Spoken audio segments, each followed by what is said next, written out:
Hey Archery Talk, this is Lucas, and today I've got my long-term review of the Elite HNTR33.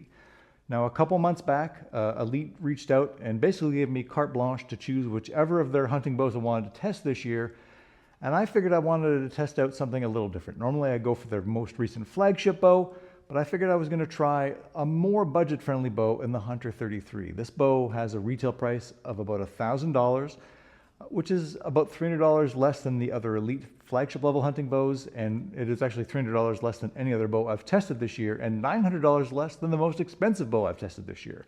So it is a real cost savings. I wouldn't call it a cheap or budget bow by any stretch, but it's a real cost savings if you're looking to kind of save a couple of bucks. You are going to give up Elite's set tuning technology. That is not a small deal by any stretch of the imagination. I'm a big believer in finding easier ways to tune your bow, and set technology really allows you to do that. It allows you to change your arrow flight without kind of using a bow press, and it makes it easy for the average person like me to kind of make changes to my bow anytime and anywhere without having to go to a dealership or pay someone else to help me do it. So that is what you're giving up with this bow.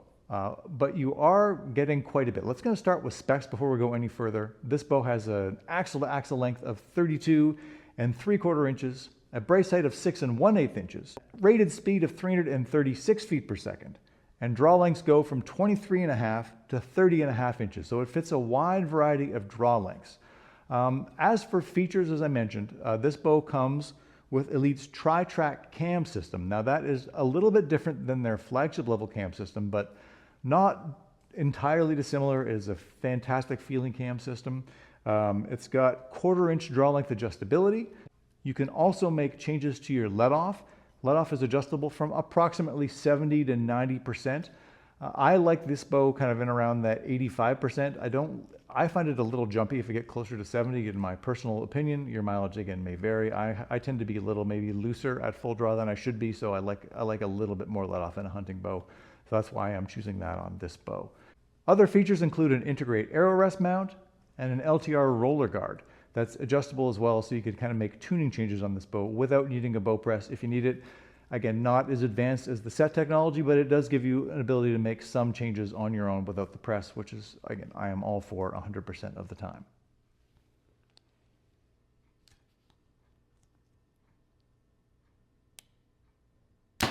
When it comes to actually shooting this bow, the Elite Hunter finished kind of middle of the pack as far as I'm concerned in the draw cycle test. I did a full draw cycle video for all the bows. It was a comparison. You can check that out for yourself.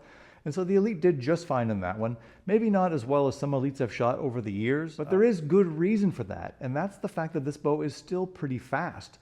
In my testing, that was with a 70 pounds of draw weight, 30 inches of draw length, and 350 grain arrow. This bow shot 327 feet per second. That was 4th place, I think, in all of the bows against all the flagship bows I tested this year. So pretty good, and about 9 feet per second under its advertised speed, which is also about middle of the pack. That's pretty normal for the bows I'm testing. Most of them, I would say the average is like 10 to 12 feet per second off, but this one was 9 off, so that's well within that kind of window you would expect. And so if it was a slightly slower bow, I think the draw cycle maybe would have finished a little bit better on my list. But that's the trade-off between draw cycle and speed. And this bow kind of rides that right down the middle. So plenty of speed for me. It's also a very stable platform. This is a longer bow, again, just over 32 inches. So it offers pretty good stability, and it's a very nice shooting platform overall. I also like that with this bow, I'm shooting right off of the riser, so no additional kind of grip that sticks up. It's got a little bit of texture on there, so it holds well in my hand. This grip is, about as good as any I've tested this year, and the grip is an important part of the bow for me, because again, that's the part that connects you to the bow. So I'd like to have a consistent and comfortable feel, and this bow achieves that for me. I should also mention that Elite does offer a smooth draw mod for this. It does not come with the bow, so you'll have to pick that up separately, but if you don't mind losing a few feet per second, you're going to get a much smoother and nicer bow to draw. And I can tell you from experience, I've shot some of their kind of smoother draw mods in the past, and Elite hits those out of the park. Just fantastic feeling bows to draw. After the shot, the HNTR33 feels, I would say, just about as good as almost any other bow I tested this year. Maybe not to the level of maybe what Matthews and Prime gave me this year, but not far behind that whatsoever. I would say middle of the pack, which, considering this bow is a minimum of $300 less than any other bow I tested this year. That is pretty high praise for me. It's a bow that holds well and feels nice after the shot for hundreds less than you're going to pay for any other flagship level bow.